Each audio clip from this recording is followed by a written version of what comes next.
The highly anticipated UFC 299 takes place this weekend as Marlon Chito Vera tries to take the bantamweight title off superstar Sean O'Malley. The card is absolutely stacked from top to bottom, so in today's video I'm going to run through all of the fights of the main card and I'm going to be giving my predictions and my thoughts on who I think will win. If you enjoy this content, make sure to like, share and subscribe to Bernie Talks Fighting and hit the bell so you get notification when my next video goes live. So without further ado, we'll get into today's video. Shut up and sit down.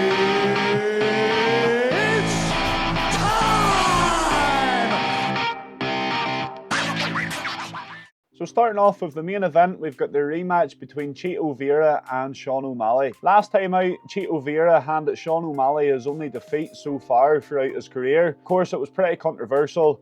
The first round came out, Sean O'Malley was beating the leg of Chito Vera. He was landing some nice high kicks, and then Chito Vera finally lands one leg kick of his own, and it seemed to really wreck the nerves and the legs of Sean O'Malley. His ankle kept rolling after this and he went down and Chito Vera went on to get the win. Sean O'Malley obviously doesn't count this as a win. He calls himself mentally undefeated, which I do get what he's saying. It was a bit of a tainted win for Chito Vera. I think even Chito Vera has acknowledged that. It was a fight, you know, I do understand why they're running it back, because for Sean O'Malley, he wants to show that he is better than Chito Vera, and I do believe that he is a much better fighter than Chito Vera. Chito Vera is a fighter that's had a lot of ups in his career, but he's also had his fair share of downs as well. His biggest wins, or his most impressive wins so far, was the knockout against Dominic Cruz and also the knockout against Rob Font. They were two brilliant knockouts and they're part of his highlight reel now, and some of the best knockouts that I've seen. And to be honest, I think Sean O'Malley's just going to be too good for him this weekend. I think at the start of the last fight, Sean O'Malley was looking the better of the two for sure until he got hit with that leg kick. But since their fight, Sean O'Malley has come on leaps and bounds. He's went from strength to strength. Obviously, his last two wins was the two biggest of his career so far. He beat Peter Yan in a decision. It was a very, very tight fight. A lot of people think it didn't go O'Malley's way. I did actually think Sean O'Malley won that fight. It was very controversial, the decision in the end, but it was a very close fight. Could have went either way, but I thought O'Malley striking just done enough to edge it. Obviously then he goes in as an underdog against Aljamain Sterling, one of the best bantamweights we've seen, and he knocks him out in the second round. So that was a real landmark in Sean O'Malley's career so far, and it will be hard for him to top that night. I think on paper, Marlon Vera is a much easier opponent than the likes of Aljamain Sterling, and even Peter Yan maybe. Marlon Vera hasn't even done enough to warrant his title shot for me. He got beat by Corey Sandhagen last year. Corey Sandhagen's got on a really good run. He probably deserved the shot over Marlon Vera. We've got Merab Dvalishvili, who will definitely get the next shot, but I think he should be fighting for the title now. And Marlon Vera, the only reason he's getting this title shot is because he had that tainted victory over Sean O'Malley. That is the only loss Sean O'Malley has on his record, so I understand why he wants to prove to the world that he is better than Marlon Vera, and I believe he'll do that on Saturday night. This fight feels similar to boxing when a champion has to fight whoever's the next mandatory. It's not necessarily the fight you want to see, but they're the mandatory, so it kind of makes sense. That's what this fight feels like to me. It's not a fight that I'm really excited for. I think Sean O'Malley will make light work of Marlon Vera, but it is a fight that I understand why Sean O'Malley wants to make it, and I understand for the trajectory of his career why he has to have it now. He can't have any questions over the fact that Marlon Vera beaten. He wants to put this to bed and he wants to prove that he is better than him. A lot of people will say I'm writing Marlon Vera off too much here. Marlon Vera, as I said before, he's had great moments in his career. He's been a very good contender in the bantamweight division, and he's actually a guy that I like very, very much. I was watching the countdown and he comes across as a real nice family guy. Marlon Vera, I've never had a bad word to say about him as a person. He's always held himself very well throughout fight weeks and whatever else, and his interviews are always pretty entertaining. But I just think Sean O'Malley is levels above him. Sean O'Malley's striking is more varied. He's got more kicks and punches in his arsenal, and he's just going to be too quick for Marlon Vera. Marlon Vera is renowned to be a very slow starter. He really does feel his way in the fights. He tries to make reads before putting too much pressure on. We've seen him do this against Corey Sandhagen. He was pretty slow at starting that night, and that's what ended up losing in the fight in the end. He did come into it towards the end, but it was too much too late. And even against Munoz as well, it was his work in the later rounds that won him that fight. He wasn't quick at starting. It is something that he has acknowledged that he knows he needs to work on, but he said this before his last fight and it didn't seem to change too much. So what way do I see this fight going? I'm going to go for a prediction that's pretty out there considering Marlon Vera. He's never been knocked out in his career, but I think Sean O'Malley will be the first person to do it. I think it will be a second round knockout for Sean O'Malley. I think Marlon Vera is going to start too slow, and Sean O'Malley, I think he's going to get the striking going pretty quick. He's been looking good in training, and I think it's going to be a second round KO. Another thing that I could see happening is if the fight goes into the championship rounds, maybe after the third round, I can see Sean O'Malley really slowing down. He can't continue that pace for the whole fight, and this is when Marlon Vera will really come into it. We've seen Marlon Vera's cardio before. As I said before, he's a slow starter. He tends to save a lot of his cardio and a lot of his pressure for the latter rounds in a fight. So I think for Marlon Vera, if you can stick in this fight for the first couple of rounds and see it through, get into the third, fourth and fifth round, I think he is in with a great shout here. He's still going to have the power to knock out Sean O'Malley in them latter rounds. But for me, I think Sean O'Malley will do enough. Sean O'Malley will know this. He'll know that the first couple of rounds is where he needs to finish this fight. He'll know that he'll look a lot better in the first couple of rounds in comparison to Vera, and the longer he lets the fight go on, the more chance Marlon Vera is going to have. So official prediction, Sean O'Malley second round KO. So moving on, we have the 5-round co-main event. This is a great fight. It's between Dustin Poirier and Benoit Saint-Denis. It's the veteran of the lightweight division against the up-and-coming star. Obviously for Dustin Poirier, this is a big moment for him to prove that he's still got it.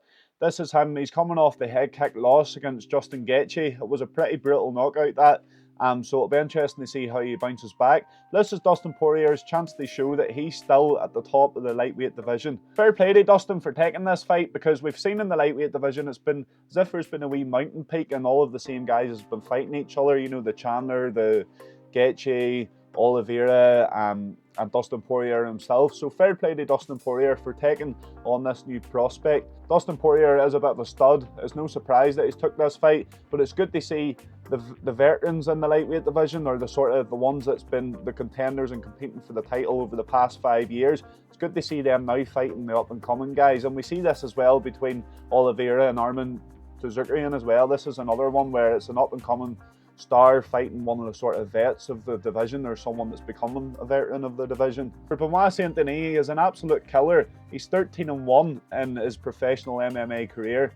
His one loss came from his UFC debut, where he took it in late notice. He stepped up a weight class to welterweight and he got defeated, and that is the only loss in his career, so that one didn't make a stock drop at all. Not only is he 13-1, but he's finished all 13 of his wins by the second round.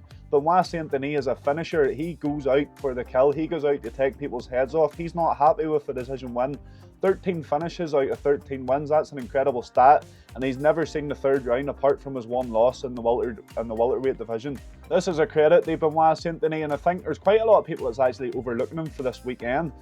I think people's putting too much stock on what Dustin has done throughout his career, and they're not looking at just how good Benoit Saint-Denis is. The guy is an absolute killer. Obviously, his last fight, he got the head kick against Matt Frivola. That was a great knockout, one of the knockouts of the year. He left Matt Frivola, and you know, Matt Frivola, when he fell to the ground, he was completely stiff. He was like a dead body. That was a great head kick and a great knockout for Benoit Saint-Denis. He fights with a lot of pressure, as well as Dustin Poirier, so this is set up to be a brilliant fight. I can see them both coming into the middle of the cage and standing and banging for the first couple of rounds. This is 5 rounds, so I'm not sure if any of them will be in a mad rush. You know, I think they will take their time, but I think they'll come in and they'll have good trades and good stand-up action at the start. And then coming into the latter rounds, if it gets that far, coming into the latter rounds, I can see Benoit Saint-Denis trying to land a takedown. We've seen Benoit Saint-Denis do this before. We've seen against Thiago Moises in 2 rounds, he tried to land 9 takedowns.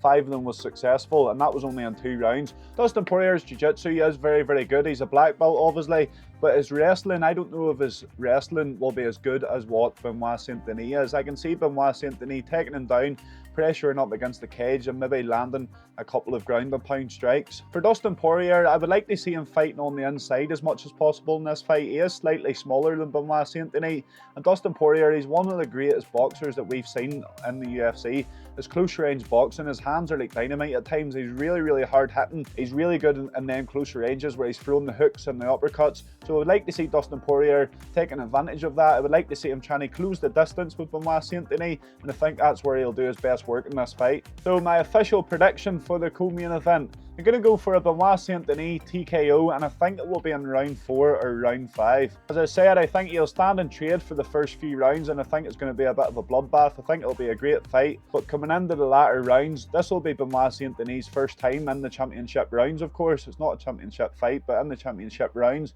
this will be his first time. So it'll be interesting to see how he does there. But I can't see him getting Dustin Poirier put away just as early as what he has done for his other opponents, because this is a massive step up in opponents for Benoit Saint-Denis. So I can't see him finishing Dustin Poirier just too early within the first couple of rounds, but I think he might land a takedown in the 4th round or in the latter rounds after standing banging all fight. I think he'll land a takedown and he'll be able to ground the pound and get a TKO win. So moving on up the card then, we have a fight which will probably be one of the most exciting of the night. We've got Kevin Holland against Michael Venom Page. Obviously Michael Venom Page, a UK man who's making his long-awaited UFC debut. He's been fighting in Bellator for the past few years. Go and look at his highlight reel if you haven't already. He is the highlight reel of the UK. Justin Gaethje obviously has the title in the UFC. Kevin Holland is an absolute dog himself. What an unbelievable fighter he is. Anytime he goes in there, he goes in and he puts on a show. He might not always get the win, but he puts on a show for the fans. He'll fight anyone, anywhere, anytime, and he's taken this fight against Michael Venom Page, which a lot of people wouldn't have wanted. It's hard to tell how good Michael Venom Page is because we haven't really seen him against UFC caliber or guys that would be ranked in the UFC. We did see him against Mike Perry in the bare knuckle championship. He did lose that fight, but to me, MVP, he done enough to beat Mike Perry that night. Mike Perry's obviously been doing a lot in the bare knuckle scene, and I know bare knuckle, it's not relatable to MMA, but this is the highest caliber of opponent that we've seen Michael Venom Page against, and he done really well. He was able to stick in there with him and he looked just as good as Mike Perry that night. So based off this, we can assume that Michael Venom Page is able to do it at this UFC level. Kevin Holland, fair play to him, he wants to be the one to introduce him to the UFC, and I really hope this fight is as good as what everyone thinks it will be. It's made to be a stand and bang. I don't think there will be any grappling in this fight. I think Michael Venom Page definitely won't take down Kevin Holland. We may see Kevin Holland land a takedown. I think it would be smart for Kevin Holland to land a takedown, but we know it's not in his nature. We've seen him against Wonderboy. He took Wonderboy down and he stood right back up. He didn't even want to stay on the ground at all with him.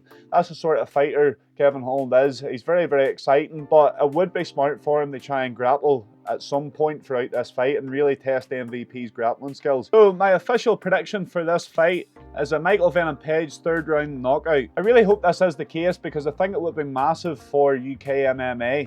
If Michael Venom Page can go on a run in the UFC and Leon Edwards manages to keep defending his title until then, this is maybe like an all-UK championship fight that we could see at some point. What a crowd that would bring. You can see that selling out arenas around the UK or stadiums around the UK. So I really hope that that works out. It would be great if that could work out, and in order for that to work out, we need Michael Venom Page to beat Kevin Holland this weekend. That's my official prediction, 3rd round KO. Although I do want to say on a side note, this fight could end up being shit. We've seen it before where two kickboxers or two boxers come in and it ends up they cancel each other out, and it's maybe not the best of fights. It's not in these guys' nature to have a shit fight at all. We've seen this plenty of times before in MMA where two kickboxers come in. It's meant to be a great all-out standing and banging fight, but what happens is none of them are scared of the takedown because they know the opponent isn't really going to take them down. So they stand and they're able to check everything. Both fighters are checking whatever the other fighter is throwing. The odd punch or kick gets through, but it's pretty much at a stalemate the whole fight. And this could happen. This could happen for sure throughout this fight. That is why I would like to see Kevin Holland try and mix it up a wee bit, not just have a kickboxing match with him, try and take him down. And I think if that happens, we'll see the best of Michael Venom Page too. Fingers crossed this isn't anticlimactic and we get the fight which we're all wanting to see. Moving on up the card, we've Gilbert Burns against Jack Della Maddalena. I always struggle to say his name, it's such a mouthful. Nearly called him Mandela about 100 times, but Jack Della Maddalena, he's been on a great run. He's 16-2 now in his pro MMA career. His 2 losses came in his first 2 fights, so he's actually won 16 in a row. He looked pretty unstoppable as he was coming into the UFC in his rise. Although in his past 2 fights, he hasn't looked as unstoppable or as untouchable as he did on his come-up. Obviously, last time out, he beat Kevin Holland in a very tight fight. There was a lot of people actually saying Kevin Holland won that fight. It was a very tight fight. So Jack Della Maddalena, of course, throughout his UFC career, he was looking unbelievable, pretty untouchable. But Gilbert Burns, he will be looking at the version of Jack Della Maddalena that he's seen in the past 2 fights, and that's what he'll be looking at to get his inspiration. This fight is very similar to the Benoit Saint-Denis and Dustin Poirier. Dustin Poirier being Gilbert Burns, where he lost his last fight, but before that he was really in title contention. And Jack Della Mandela, I'm gonna fuck his name up so many times. Jack Della Maddalena, such a difficult name to say. Jack Della Maddalena taking the place of Benoit Saint-Denis, and the fact that he's a rising star. This is a big return for Gilbert Burns. This time last year was the last time that we've seen him. He's took a good rest away from the sport, which is what I wanted to see him do, because before that he was on a bit of a fucking mental run, to be honest. He fought 3 times in 4 months. Obviously the last one was a loss against Bilal Muhammad, where he was fighting with one arm, he had a bad shoulder, and that kind of put the needle in Gilbert Burns' title contentions. Gilbert Burns, he went on this run and he was fighting quite often because he really wanted a shot at the title, and I remember really wanting him to beat Bilal Muhammad at the time, because I thought if Gilbert Burns could go on and get a title shot and win, what an unbelievable story that would have been. But it wasn't to be. He got beat by Bilal Muhammad. I think he just tried to fight him too quick. He tried to get right back in there too quickly after his previous fight. For Gilbert Burns, he's been around the top of this division for so many years, and he wants to prove that he's still at that level. He is a complete legend of the sport. You hear from so many fighters when they're talking about Gilbert Burns, they all love him. He seems like such a happy guy. He's a pretty cool guy. He's someone that I would like to meet. He seems really cool. So fingers crossed Gilbert Burns can get the job done. I would love to see him get the job done. I think he's just one of them guys where, you know, he's such a fan favourite. I don't know if I've ever heard anyone say any bad words about Gilbert Burns. For Jack Della Maddalena, he wants to go back to the version of himself that came into the UFC and got 4 first-round knockouts in a row. That is the version that he'll want to show on Saturday night. He wants to go out there and get an impressive win. With an impressive win, he's right up there in title contention in the division. You know, he's someone that's not got a lot of noise about him at the minute. You know, he's not a mainstream name or nothing so far, but a big win, a big statement win on Saturday night will do that for him. It'll really push him up them rankings, and he can start shouting about a title shot. He's maybe still a fight or 2 away, but it really puts him in contention for it. So it's a big moment for both fighters. For Gilbert Burns, if he loses this, he starts to slip down the rankings, very similar to Dustin Poirier. As I mentioned, you know, you could see them start slipping down their rankings, and they could be one of the veterans of their own division, you know, maybe seeing the tail end of their career if they lose on Saturday night. So my prediction for this fight, I think Gilbert Burns is going to win a split decision. I think it's going to be very close. It's only 3 rounds. I think both fighters are pretty durable. I think they'll be able to see the 3 rounds out. I can't see any of them knocking each other out. We've seen Gilbert Burns take a punch before. Look at the Chimaev fight. He took big digs in that, and he was able to give just as big a digs back. Jack Della Maddalena, he is mainly a boxer, a striker, so I think Gilbert Burns will be able to take whatever Jack Della Maddalena throws at him. I would like to see Gilbert Burns use his jiu-jitsu in this fight. He's a world champion in jiu-jitsu, and it's something that we don't see a massive amount from him in his MMA fights, especially his last few. So I would like to see him land a takedown in Jack Della Maddalena, and that's his route to victory. I think if he stands and bangs with him, and then I think if he lands a couple of takedowns in there, do enough to get a split decision or a unanimous decision, which would be even better. But I can see it being very close. So I'm going for a split decision, and I think that is Gilbert Burns' route to victory. Fingers crossed. I would love to see Gilbert Burns win this fight. So fingers crossed he gets the job done on Saturday night. So the last fight then on the main card is Peter Yan against Song Yadong. If you look at Peter Yan's record, he's lost 4 out of his last 5 fights. But looking at his record doesn't tell the full story. We look at the fights that he's lost. So he had the DQ against Sterling, which was the kneeing of a ground opponent. That was pretty brutal. Corey Sandhagen win. As I said, Corey Sandhagen's someone who's at the top of this division now. He probably deserves a title shot. It could be him fighting O'Malley on Saturday night, and it would be well deserved. We have a split decision against Sterling, very close fight that was. Split decision against O'Malley, which he lost, as I mentioned earlier. A lot of people think Peter Yan won that fight. You know, I've spoken to many a person who thinks he won that fight. So very close fight. And then we have a unanimous decision loss against Merab. To me, Merab's the best bantamweight around at the minute. I think it's just, we're pretty much just waiting for him to fight for the title, and I think he'll win it whenever he does. So there's no stock drop there. So yes, he has lost 4 out of his last 5, but just looking at them, they're all against great caliber of opponents. So you really can't look at Peter Yan based on this. He has taken a year out.